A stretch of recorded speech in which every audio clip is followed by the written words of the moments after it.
I discovered an awful lot of things in this book that I was not aware of. I lost some sleep last night because I was leafing through it, and I found it amazingly interesting.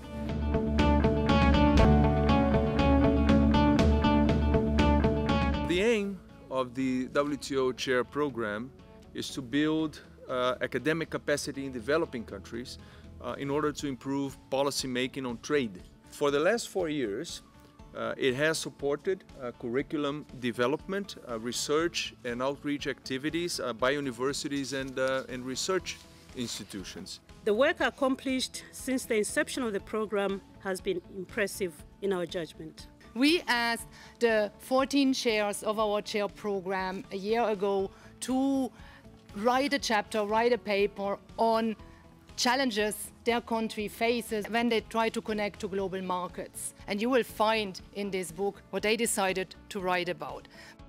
The fact that we would get field-level evidence, country-level evidence, country-specific information from each of these 14 countries, I think is very useful for policy making in Geneva and more generally for policy making at a global level.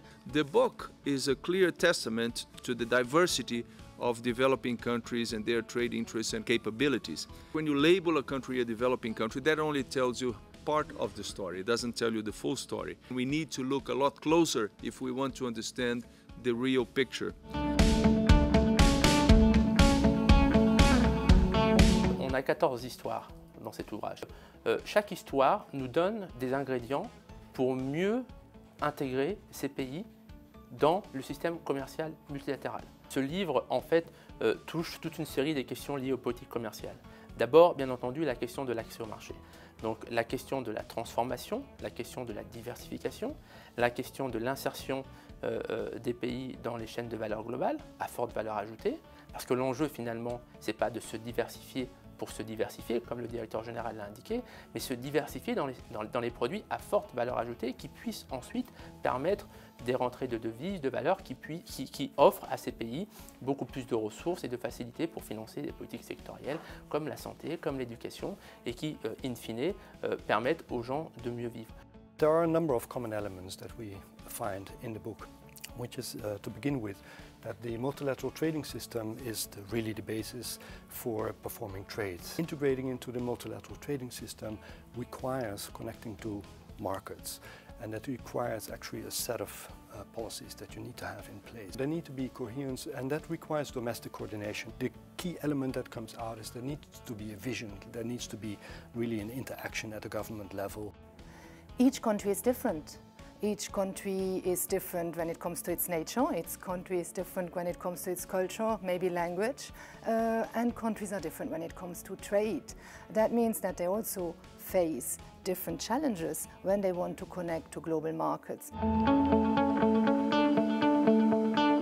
Mauritius is a country which is totally devoid of natural resources, and our market is very small, so you can't really focus on the local market. So the only option for us was basically export. We found that diversifying our export content has helped a lot in terms of growth. And how we did it was very interesting because we had a combination of industrial policy but also trade policies.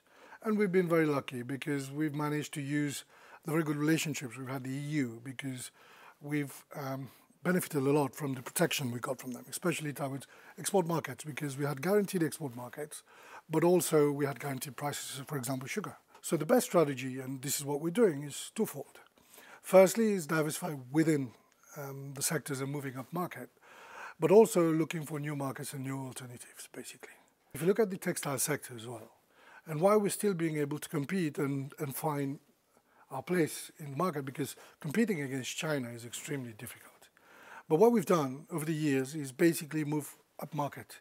The type of product that we make is extremely, extremely good. And we've managed to secure, under the AGWA, the African Growth and Opportunity Act, we've managed to secure the third country fabric, which is very important. And the type of products that we do export the US is top of the notch. And what we've done also is move very well into the GVC, which is the global value chain, where basically we moved up there in terms of the products. The chapter has been written by my friends Dr. Zhang Lei and his colleague Madame Wei Xia. And the chapter actually gives a very different picture, different from normal understanding of the people, that China has been well integrated into the global supply chain. On the contrary, some small and medium-sized enterprises, as we call SMEs, are not in China. Their lack of innovative capacity, which is normally expected by the international multinational companies for them to be flexible. And the second thing, of course, is that their lack of qualified staff and then the financial constraints, so on and so forth. So they suggest that maybe for SMEs, there could be a kind of a comprehensive one-stop patent system for the SMEs only, and which would, of course, enable them to benefit from their own R&D. And the second thing, that the government should always play a kind of supportive role in helping them to cooperate with universities as well as research institutions. The study is about a country like Indonesia, which really depended on commodity raw materials for a long time, but now trying to have value addition activities, try to upgrade the industry. So we found that now the challenges is not only domestic, but also international. Domestically speaking, we have, Indonesia have a master plan for expansions and acceleration of economic development. But then what they need to know is that they have to cooperate with international actors, with multinational corporations, with international agencies like WTO, like the World Bank, so that the synergy among them will make the diversifications and upgrading activities much more fruitful. So the lesson learned for other countries doing the same thing is kind of like having this synergy happen by cooperations among policymakers, academia, and the business.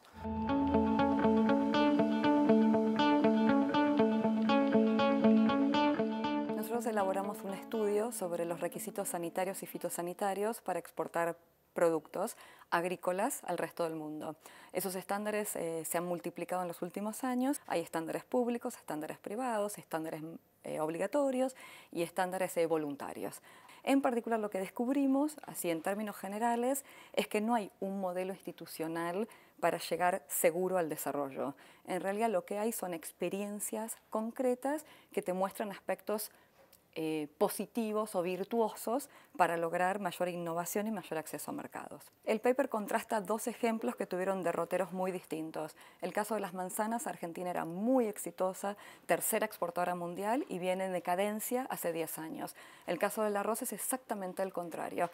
Estaba muy mal en los 90 y ahora se ha convertido en una de nuestras principales exportaciones a Brasil. La diferencia está en la construcción institucional de ambos casos en relación a los estándares sanitarios. En un caso no hubo upgrading de estándares y en el otro hubo una política articulada de privados y públicos para upgrade esos estándares.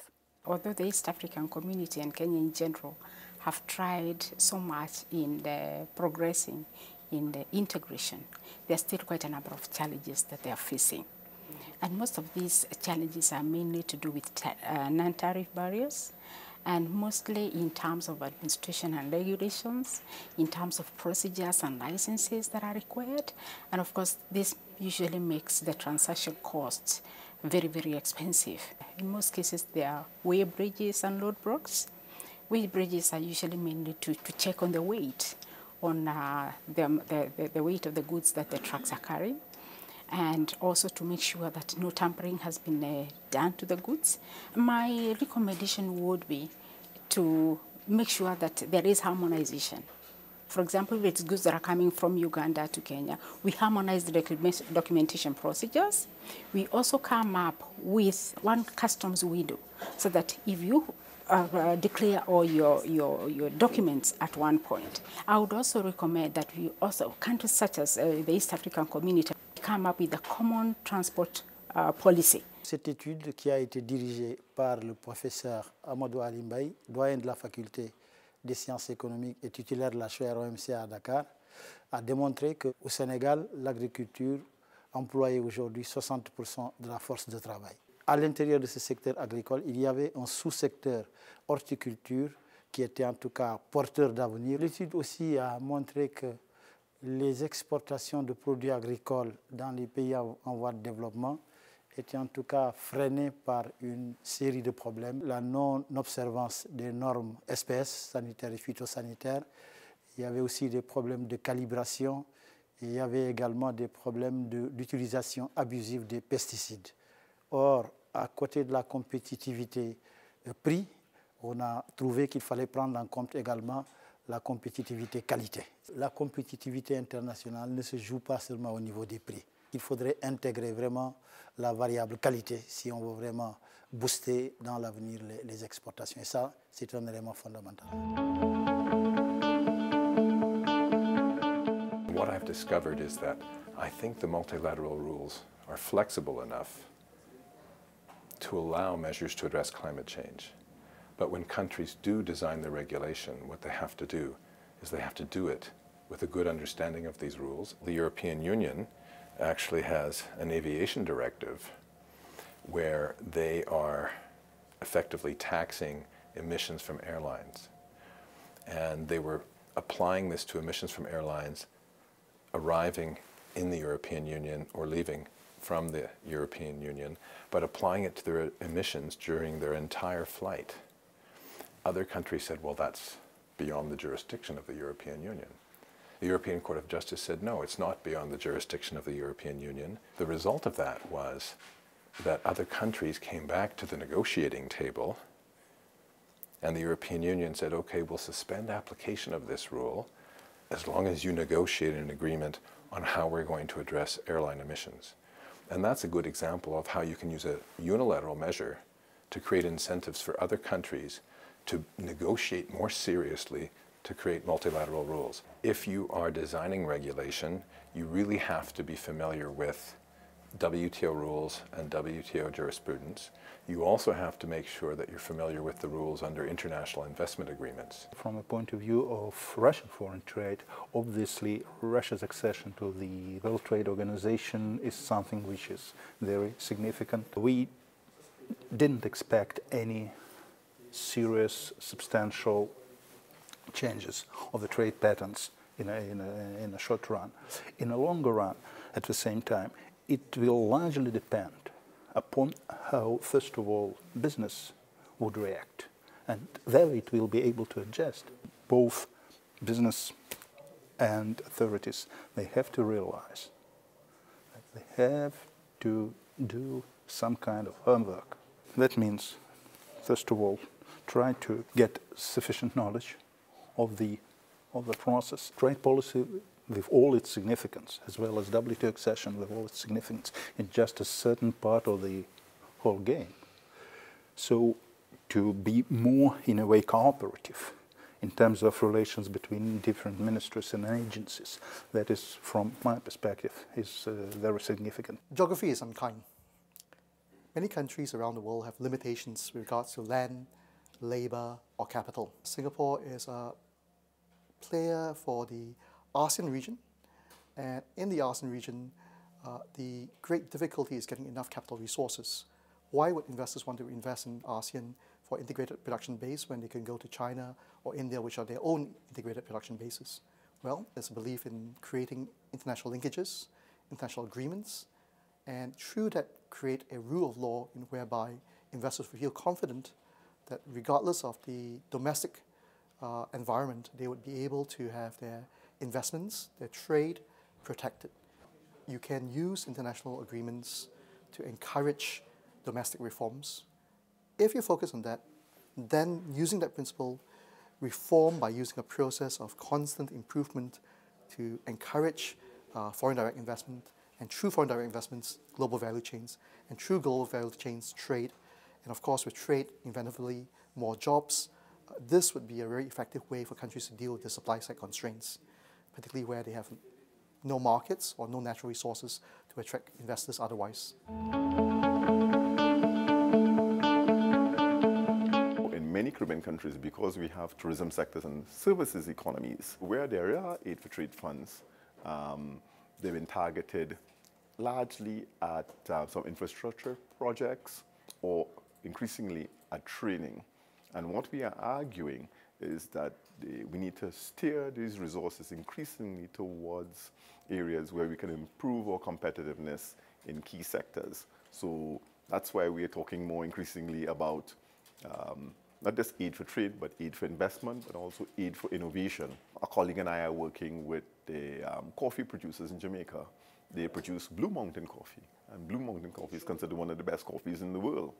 And the challenge has been that the farmers and many of the producers haven't actually been able to garner a higher share of the global value added.